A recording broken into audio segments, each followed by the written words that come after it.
Hi people of the earth! Welcome back! So, ngayong araw may panibago na naman tayong pag-uusapan. Kaya, ano pang hinihintay natin? Huwag na natin itong patagalin. Let's go!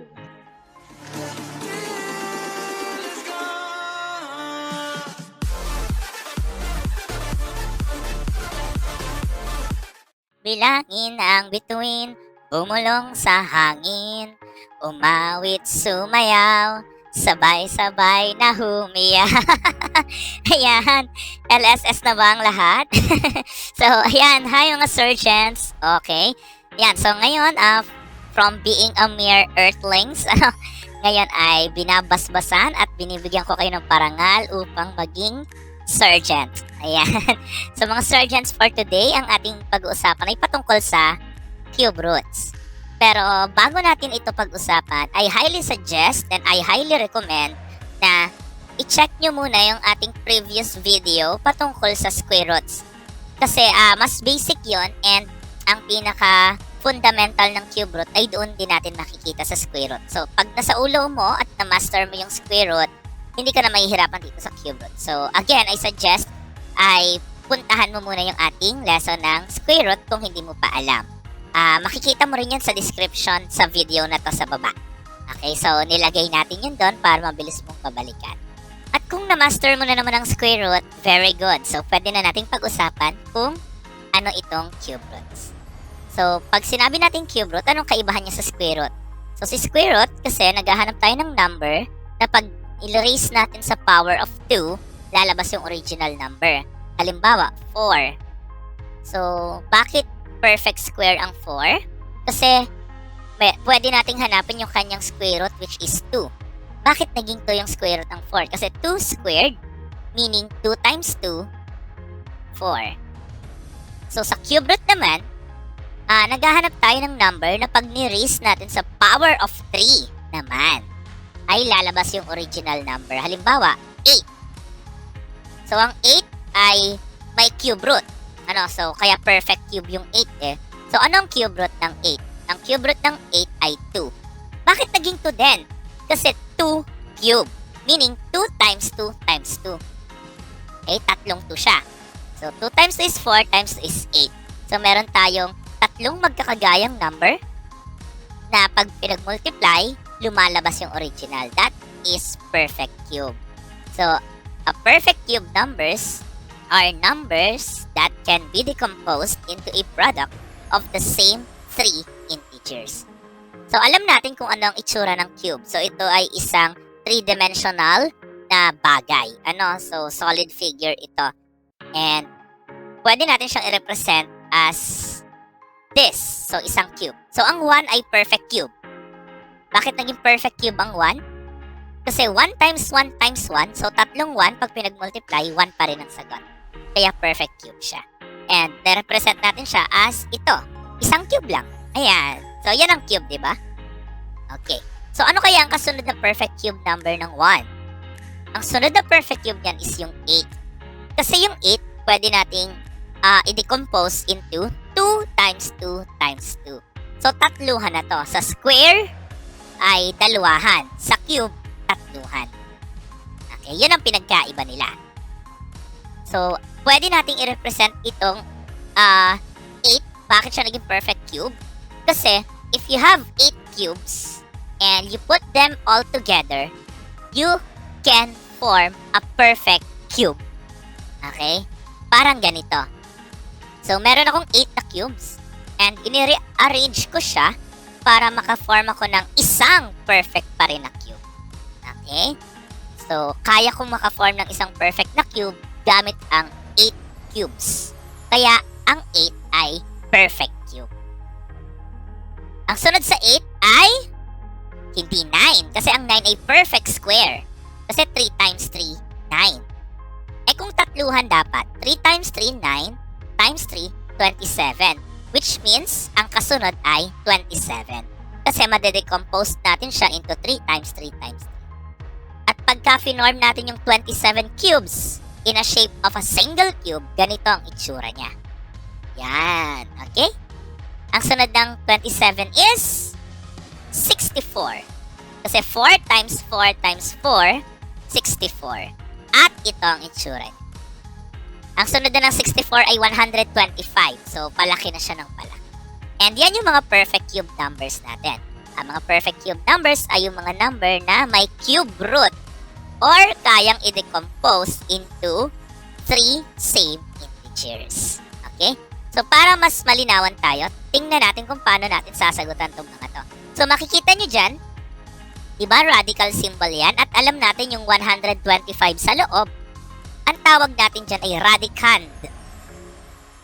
Yung 3 sa labas, nakikita nyo yung maliit na 3 doon, ang tawag doon ay index. Again, yung symbol, radical symbol. Yung nasa loob, 125, ang tawag din doon ay radicand.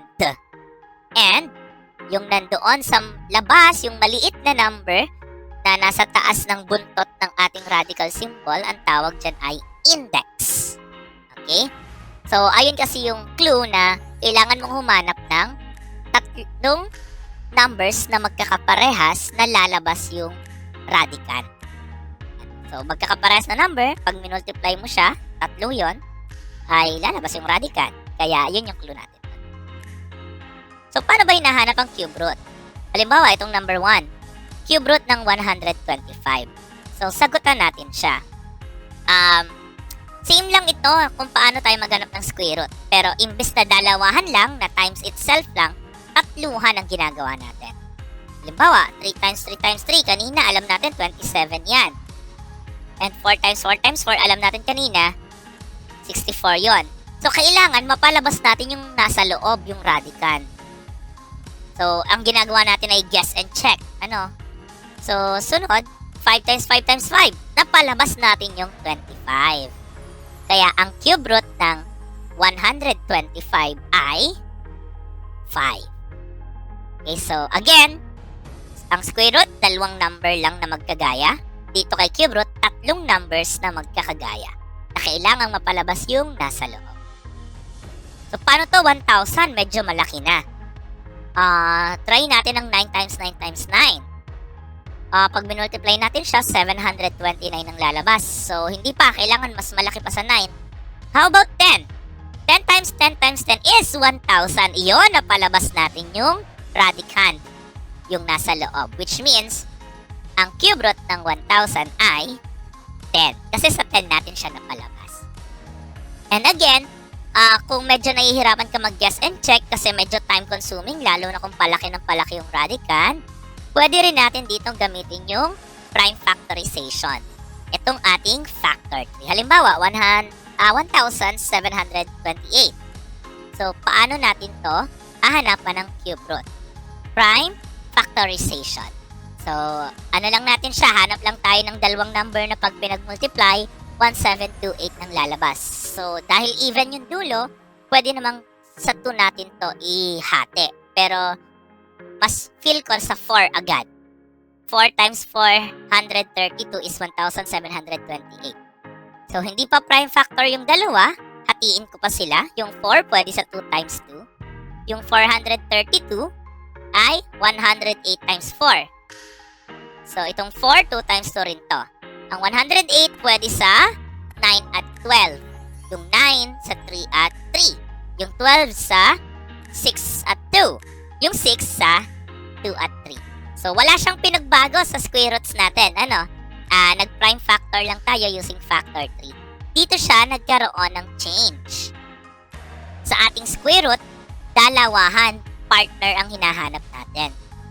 Dito sa cube root, isang family na ang hinahanap natin. Tatluhan na. Okay? Kailangan kong humanap sa mga end branch ng tatlong magkakagaya para maisulat ko as 1. Okay? Halimbawa, ito 2, 2 at may isa pang 2 doon. So, may tatlong magkakagaya, naisulat ko na siya as 1. Tatluhan dapat. Itong 3, okay, may tatlo rin to. So, naisulat ko rin as 1 yung tatlong yon. Isang family sila. And 2, 2, 2. So, naisulat ko rin. And okay na, wala nang naiwan sa ating end branch. Which means, ang cube root ng 1,728 ay makukuha pag pinag-multiply yung mga nailabas natin. 2 times 3 is 6. times 2, 12. Which means, 12 ang cube root nito. Or, pag sinabi natin 12 times 12 times 12, ang lalabas ay 1,728. Yung number 4. So, gamitin din natin ang factor 3 dito. Laki, 5,000 to eh. So, ayan, pwede siya sa 18 times 324. Yung 18, mahahati pa natin sa 9 times 2. And of course, yung 9 is 3 times 3.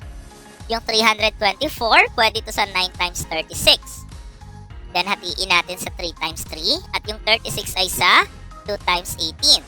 Ang 18 sa 6 times 3. Ang 6, 2 times 3. Okay? Now, ang question, paano kung hindi ganito yung format na ginawa ko? Halimbawa, imbis na 18 at 324, ang ginawa ko ay 9 at 648. Lalabas pa rin ba yung sagot? Yes, lalabas pa rin yung sagot. Kahit iba yung method mo ng pagpa-factor 3, basta tama yung pagpa-factor 3 mo, parehas pa rin ang lalabas ng sagot. Okay? So now, proceed tayo sa step 2. Hanap tayo ng isang family. Tatlong magkakagaya para maisulat natin sila as 1. Okay, meron akong tatlong 3. And meron pa akong tatlong 3 ulit. So, dalawang 3 ang aking naisulat as 1. And meron akong 2 dito. Okay. So, 3 times 3 is 9. Times 2 is 18. Which means, ang cube root ng 5,832 ay 8. Yan, ganun tayo mag-cube root. And ganun din naman sa fraction, kahit cube root ito, same siya ng process ng square root. Ang pinagkaiba lang, tatluhan ang ginagawa natin. Halimbawa, cube root ng 64 over 343. So, since parehas nasa loob ng radical symbol yung fraction natin, yung kanyang numerator and denominator, parehas nating hahanapan ng cube root yung numerator and denominator. So, gamitin natin yung guess and check. 3 times 3 times 3, alam natin 27. Sa 4 times 4 times 4, nandun yung 64. Which means ang cube root ng 64 ay 4. Ang 343, so alam na natin ang 4 times 4 times 4 ay 64. So 5 times 5 times 5 ay 125. Di pa rin. 6 times 6 times 6 ay 216. 7 times 7 times 7 ay 343. Lumabas na. Which means ang cube root ng 343 ay 7. So ang cube root ng numerator ay 4. Ang cube root ng denominator ay 7. Isulat lang natin siya as a fraction. So, ganun lang tayo mag-cube root ng ating fraction. Yan. And, tingnan nga natin kung nakuha mo paano mag-cube root. So, try nating sagutan itong tatlong numbers na ito. So, pwede mong i-pause ito or pwede mong i-replay sa ating process kung kailangan mo ng guide. And then, pag may sagot ka na sa tatlong ito, i-play mo lang ulit dito sa part na ito para makita natin kung tama ang sagot. Okay, you may now pause the video. Okay, so ayan. Tingnan natin kung tama ang mga sagot mo. Sagutan natin yung number 1. So, alam natin ang 5 times 5 times 5 ay 125 at ang 6 times 6 times 6 ay 216. And kanina, nalaman natin 7 times 7 times 7 ay 343. Hindi pa rin siya sa 7. How about 8 times 8 times 8? So, 512. So, using our guess and check, nakita natin na ang cube root ng 512 ay 8. Okay. How about yung number 2? So, medyo malaki. Subukan natin yung ating factor 3. So, 4,096, pwede ko siyang hatiin sa 16 times 256. So, again, kung gusto mo sa mababa muna kasi nahihirapan ka maghanap ng malaking factor, pwede rin. Halimbawa, sa 2 muna. Adi 2 times 2,058. Pwede naman yon. Parehas lang ang lalabas na sagot. Pero ako, mas gusto ko yung sa malaking factor agad para hindi masyadong mahaba yung aking factor. Ang 16, pwedeng hatiin sa 4 times 4. And of course, parehas yang mahahati sa 2 times 2. Ang 256, hatiin natin sa 8 times 32. Yung 8 ay 4 times 2. And of course, yung 4 ay sa 2 times 2. Ang 32, pwede nating hatiin ito sa 4 times 8. Yung 4 ay 2 times 2. At yung 8 ay pwede pang hatiin sa 2 times 4. And yung last 4 natin dito sa baba ay pwedeng hatiin sa 2 times 2. So, ang sunod natin ginagawa after natin makuha lahat ng prime factors ng ating given, hahanap tayo ng one family for cube root. Okay? So, tatluhan. So, ito, tatlong 2 sa end branch. Pwede ko siyang isulat as 1. Tatlong 2 ulit sa end branch as 1 ulit. Tatlong 2 ulit sa end branch, another as 1 na 2. And may tatlong 2 na naman. So, another as 1 na 2. Which means, 2 times 2 times 2 times 2 will give us 16. Therefore, ang cube root ng 4,096 ay 16. Or we can say that 16 times 16 times 16 is equivalent to 4,096. Or you can also rewrite that as 16 cube is equals to 4,096. Yan, ganun yon. And sa fraction, of course, pwede natin gamitin either memorization, pwede rin namang guess and check, and pwede rin naman ang factor 3. So, pag factor 3, i-factor 3 mo lang yung numerator and also your denominator. So, in this case, mas gusto kong gamitin ang guess and check. So, since yung numerator and denominator parehas nasa loob ng radical symbol, meaning parehas mo siyang i-cube root. So, ang cube root ng 27 ay sa 3 times 3 times 3, so 3. And 1,331 ay 11 times 11 times 11, which means ang cube root nun ay 11. So, ang cube root ng numerator ay 3. Ang cube root ng denominator ay 11. Kaya, ang answer natin sa 3 ay 3/11. Nakuha mo ba? Nice! Ang galing naman. So, ganun lang ano. And, ngayon, ang tanong, what if hindi perfect cube yung ating kinukube root? Ibig sabihin, hindi siya sakto na may tatluhan tayong makikita. So, may decimal siya. So, pagka hindi sakto, halimbawa, itong tatlong to. So, wala yang eksaktong cube root kasi non-perfect cube numbers itong mga to. Meaning, itong tatlong to ay sample ng irrational numbers. Kasi ang magiging sagot talaga dito ay non-terminating, non-repeating. You cannot write this in a form of fraction. Unlike yung mga perfect cube, pwede mo siyang isulat in a form of fraction. Halimbawa, cube root of 8 is 2. Yung 2, pwede mong isulat na 2/1. Ito namang cube root of 35, hindi mo maisusulat as a fraction kasi non-terminating, non-repeating. Kaya, irrational ito. So, dahil irrational nga siya, wala siyang saktong equivalent, kaya mag-e-estimate lang tayo. So, ganun lang din. Parang pag-e-estimate lang ng non-perfect square number. Ang una natin ginagawa ay hanapin lang yung mga bounding integers. Okay? So, ano ang bounding integers ng 35? So, alam natin 2 times 2 times 2 ay 8. 3 times 3 times 3 is 27. So, yung 35, kailangan siya ay sinasandwich. Okay? Nasa gitna siya. And 4 times 4 times 4 ay 64. So, yung 35 ay nasa gitna nitong 27 at 64. Kaya, ang kanyang bounding integers ay 3 and 4. Ngayon, saan siya mas malapit? So, ang 27, 8 yung difference niya sa 35. Yung 64, 29 naman ang difference niya sa 35. Which means, mas malapit siya sa 27, kaya mas malapit siya sa 3. Sa kanyang bounding integer na 3. So, step 2 natin is mag-e-estimate na tayo to the nearest tens kasi nearest tens yung hinahanap sa tanong. So, again, in between 3 and 4, ang mga numbers in between that ay 3.1, 3.2, 3.3, 3.4, 3.5, 3.6, 3.7, 3.8, hanggang 3.9. And if ever na mas closer siya sa kanyang bounding integer na 3, dun tayo sa 3.1 magsisimula. Kung sa bounding integer naman na 4 siya mas closer, edi sa 3.9 tayo magsisimula ng estimation. So, important na alam natin kung saan tayo magsisimula para hindi ganun kahaba ang ating computation. Kasi mamaya baka ang estimated value niya ay 3.8. Tapos sa 3.1 ka nagsimula, edi ang dami mong co-computed. So at least kung alam mo kung saan magsisimula, kung sa 0.1 ba o sa 0.9, mas ko-konti yung co-computed mo. Hindi masyadong time consume. So closer sa 3 yung ating nakita, which means sa 3.1 tayo mag-start. So, 3.1 cube is 29.791. So, ang goal uli natin is mahanap yung sandwich ng 35. Yung 35 ang palaman. So, hinahanap natin yung dalawang tinapay.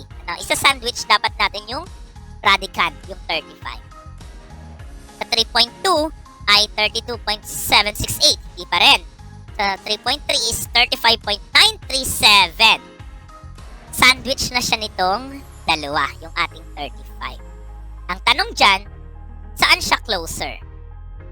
So, sa 32.768, ang difference ay 2.232 bago maging 35.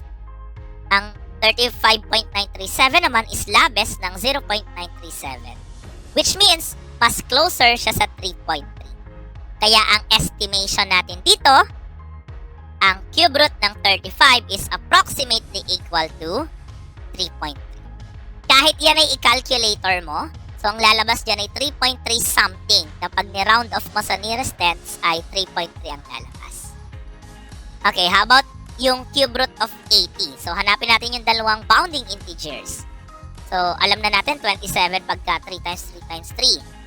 Sa 4 times 4 times 4 kanina, alam na rin natin yung 64. So wala pang sandwich. Kailangan kasi nasa gitna yung 80. 5 times 5 times is 125. Sandwich na siya nito. Nasa gitna yung 80 ng dalawang number na to. Alamin na lang natin kung saan siya closer. So, ang 64 para maging 80 kulang ng 16. Ang 125 naman ay labis ng 45. Kaya mas closer siya sa 4. Pwede na tayo mag-estimate.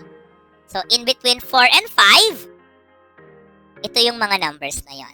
At dahil mas closer siya sa 4, tayo ay magsisimula sa 4.1 sa pag-e-estimate.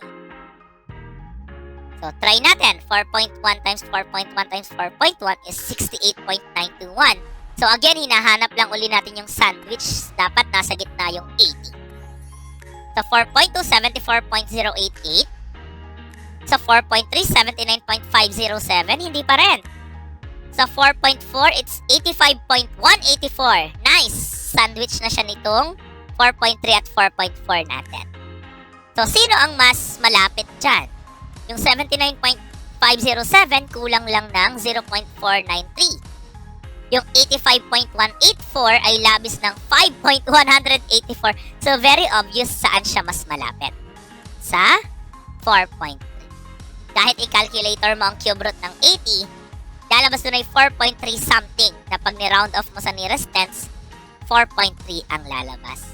Which means, cube root of 80 is approximately equal to 4.3. Nakukuha ba? So, tingnan natin itong pangatlo. So, ganun lang. Bounding integers. Hahanapin natin yung dalawang number kung saan na pumapagit na itong cube root of 100.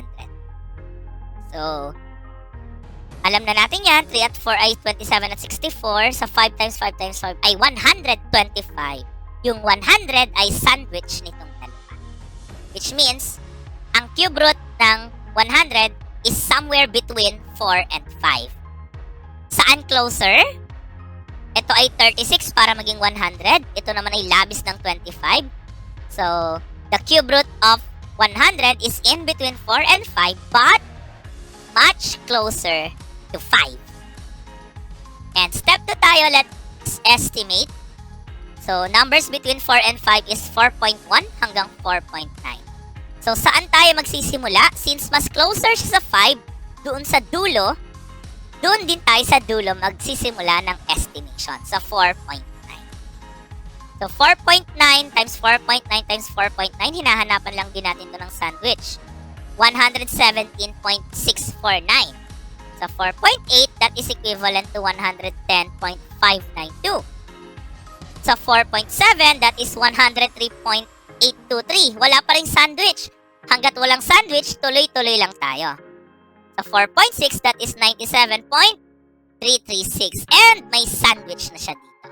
Ang 100 ay nasa gitna ng dalawang ito.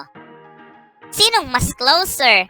So, yung 103.823 ay labis ng 3.823. Yung 97.336 ay kulang ng 2.664.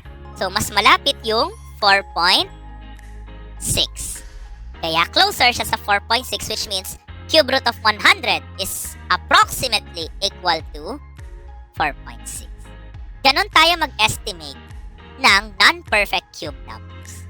So again, estimation lang to ha, nagra-round off tayo. In reality, this is non-terminating, non-repeating decimal. So walang katapusan ng decimals and walang pattern. Kaya irrational tong mga ito. So tingnan natin kung kaya mo nang magsagot. Try to answer this too. So again, pwede mong i-replay yung video and gamitin nyo na sa guide para makapag-solve ka. And pag may sagot ka na, let's see kung tama ka. You may now pause the video. Okay, ayan. So, let's see kung nakuha mo yung sagot. Cube root of 5 muna tayo. So, alam natin, 1 times 1 times 1 is 1, of course. And 2 times 2 times 2 is 8. Sandwich siya ng 1 and 8. So, ang 1 kulang ng 4. Ang 8 labis ng 3. Therefore, ito ay in between 1 and 2 but closer to 2. Okay? So, alamin natin yung in between 1 and 2. Of course, simula 1.1 hanggang 1.9. And since mas closer siya sa 2, mag-start tayo ng estimation sa 1.9. So, 1.9 times 1.9 times 1.9 is 6.859. So, hahanap lang tayo ng sandwich. Sa 1.8 ay 5.832. Sa 1.7 ay 4.913. And sandwich na siya nitong dalawa. So, alamin lang natin sino yung mas malapit. Ang 5.832 ay labis ng 0.832. Ang 4.913 ay kulang ng 0.087. Which means, mas closer siya sa 1.7. So, tip lang kung very obvious na kung saan siya closer, hindi mo na kailangang mag-subtract. Ito ay ginagawa ko lang para kita niyo. Pero halimbawa, ito, yung 4.913, very obvious naman na kokonti na lang ang kulang. Unlike sa 5.832, napakadami ng labes. So, obvious na, mas malapit siya sa 1.7. Pwede mo nang directly isagot na ang cube root ng 5 ay 1.7. Now, tingnan natin kung ano naman ang cube root ng 30. So, bounding integers tayo. Gamitin natin ang guess and check para madali nating makita yung bounding integers. So, sinimulan ko na sa 3. 3 times 3 times 3 is 27.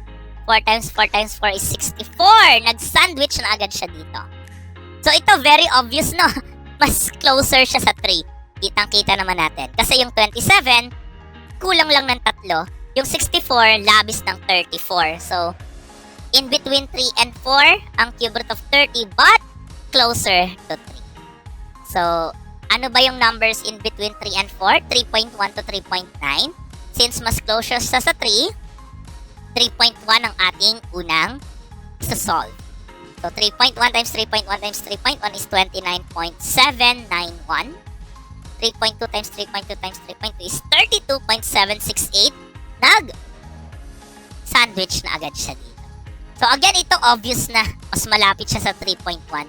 So, pwede na natin sabihin 3.1 sagot. Kasi yung 29.791 ay 0.209 lang ang layo sa 30. Samantalang yung 32.768, labis na siya ng 2.768. Kaya, cube root of 30 is approximately equals to 3.1. And yun. Yun lang naman para sa araw na ito. So, nakuha ba mga Serjents? Yan. Very, very, very good. So, sana ay nakatulong at sana ay nakuha nyo yung ating mga pinag-usapan. Sana ay may bago kayong natutunan sa araw na ito. So, yun lang naman mga Serjents. Bye!